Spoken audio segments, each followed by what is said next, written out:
warahmatullahi wabarakatuh. Saya Iskandar, salah satu pemuda Kabupaten Jaya Luas selaku pengamat pariwisata Kabupaten Jaya Luas.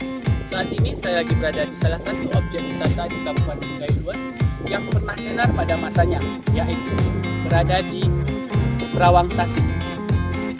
Objek wisata ini terletak di Jalan Kota Panjang, pernah tenar pada tahun 2000-an karena pemandangan kolam yang begitu luas, baik bisa kita lihat di sekeliling ini.